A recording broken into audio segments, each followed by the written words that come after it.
Will this move help or hurt Jeb Bush? Here to debate, we've got founder and president of the Accountability Project, Nomi Konst, political analyst Steve Adubato, and author as well, Jennifer Crumpton. Good morning to all of you. Jennifer, let's start with you. What do you think about this? Jeb essentially is saying, I would have made, given the facts as we knew him right there, I would have done the same thing.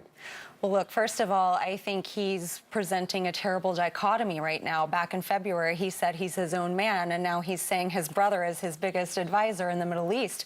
Big mistake. When it comes to Israel. But I do think that most Americans would agree with me when I say I don't really care about what they would have done 15 years ago. Huge mistakes were made. What Americans care about right now is what we're going to do to prevent spending trillions of dollars, putting our troops in harm's way, and going into places where we have very dangerous, messy withdrawal plans that create terrible problems. All right. Steve, you know, Jeb Bush would have made the same decision that Hillary Clinton did make. Yeah. That's what Jeb Bush says, and I tell you what, I give him credit for it.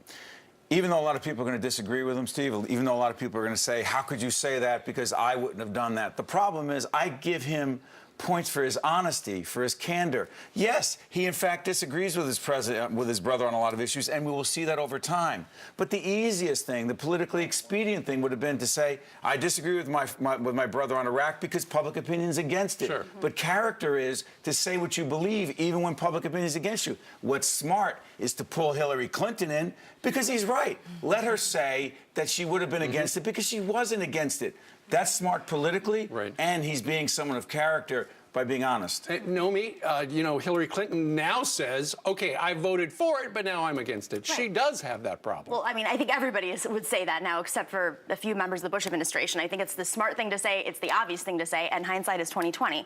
But the reality is that Jeb Bush he's evolving as the Republican Party's evolving. So I think everybody in the Republican field right now is trying to figure out, okay, how much do I appeal to the base during the primaries? How much do I play it moderate? And he, you know, because he doesn't have as much to lose, you know, he has the money behind him. He may or may not have to court the Adelson brother, or Sheldon Adelson and the Koch brothers. He has that money already. He can hold true to some of his own firm principles like Common Core and immigration reform and play a little bit less hawkish on some of the other issues. Regarding immigration, one thing he told Megyn Kelly in the interview is going to be tonight is we have to show respect to illegal immigrants. There was a Wall Street Journal poll. Who would you prefer if Republicans held the primary today? As you can see right there, Jeb Bush is ahead of Marco and Scott and Rand and Ted. And he's not going to back down. And I appreciate what you're saying on the whole issue of, listen, on immigration is where he is. He's not backing down because he doesn't need the support of the Adelson brothers or others. Isn't it interesting? We're saying he can be honest and he can be true to himself because he doesn't need people's support. I mean, why not just be honest and say who you are? Just because that's what you're supposed to do. I totally agree. I think the American people are starting to really hate this whole idea that politicians have to stick to their guns from years ago in order to be trustworthy. They really want to see people who can admit to their mistakes, admit that things are changing, and change their mind. Well, what do you think about speaking of trustworthy, what about the new polls out that says a majority of Americans don't think Hillary is trustworthy given the foundation stuff and all that other stuff? Yeah. They're right. They're right, because the fact is, even if you disagree with Hillary Clinton on the issues, and the irony is a lot of people agree with her on the issues. The last poll I saw, Steve, was that 1 in 4 Americans don't trust her. And I'll tell you what, when someone has been in public life for as long as she's been in public life, it's a really hard thing to say, you don't know me that well, and over time you'll get to trust me. Right.